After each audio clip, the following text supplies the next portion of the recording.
Hello, कैसे हैं आप लोग। आज की कहानी का शीर्षक है इत्र की महक। मथुरा में एक संत रहते थे। उनके बहुत से शिष्य थे। उन्हीं में से एक सेठ जगतराम भी थे। जगतराम का लंबा चौड़ा कारोबार था। वे कारोबार के सिलसिले में दूर दूर की यात्राएं किया करते थे। एक बार वे कारोबार के सिलसिले में कन्नौज गए। कन्नौज अपने खुशबूदार इत्रों के लिए प्रसिद्ध है। उन्होंने इत्र की एक महंगी शीशी संत को भेंट करने के लिए खरीदी। सेठ जगतराम कुछ दिनों बाद काम खत्म होने पर वापस मथुरा लौटे। अगले दिन वे संत की कुटिया पर उनसे मिलने गए। संत कुटिया में नहीं थे। पूछा तो जवाब मिला, यमुना किनारे गए हैं स्नान ध्यान के लिए। संत जगतराम घाट की तरफ चल दिए। देखा कि संत घुटनन भर पानी में खड़े यमुना नदी में कुछ देख रहे हैं और मुस्कुरा रहे हैं।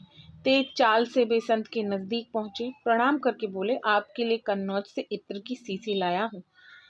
संत ने कहा, लाओ दो। सेठ जगतराम ने इत्र की शीशी संत के हाथ में दे दी। संत ने तुरंत वह शीशी खोली और सारा इत्र यमुना में डाल दिया और मुस्कुराने लगे।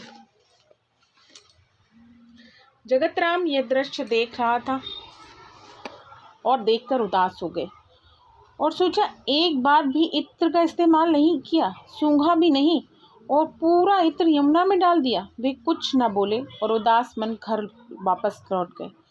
कई दिनों बाद जब उनकी उदासी कुछ कम हुई तो वे संत की कुटिया में उनके दर्शन के लिए गए। संत कुटिया में अकेले आंखें मूंदे बैठे थे और भजन गुनगुना रहे थे। आहट हुई तो सेठ को द्वार पर देखा। प्रसन्न होकर उन्हें वापस बुलाया और कहा, उस दिन तुम्हारा इत्र बड़ा काम कर गया।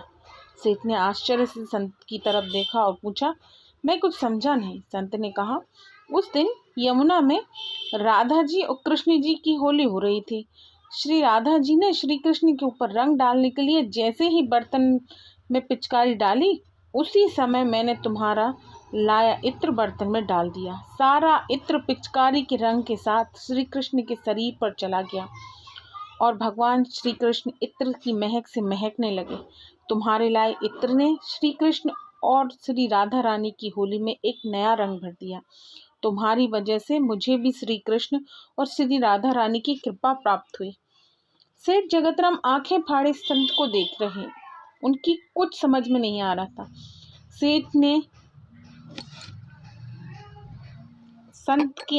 संत ने सेठ की आंखों में अविश्वास की झलक देखी तो कहा, शायद तुम्हें मेरी कही बात पर विश्वास नहीं हो रहा है। जाओ मथुरा के सभी श्री कृष्ण राधा के मंदिरों के दर्शन कराओ, फिर कुछ कहना। सेठ जगतराम मथुरा में स्थित सभी श्री कृष्ण राधा के मंदिरों में गए। उन्हें सभी मंदिरों में श्री कृष्ण राधा की मूर्ति से अपने इत्र की महक आती हुई प्रतीत हुई। सेठ जगतराम का इत्र श्री कृष्ण और श्री राधा रानी ने स्वीकार कर लिया। वे संत की कुटिया में वापस लौटे और संत के चरणों में गिर पड़े।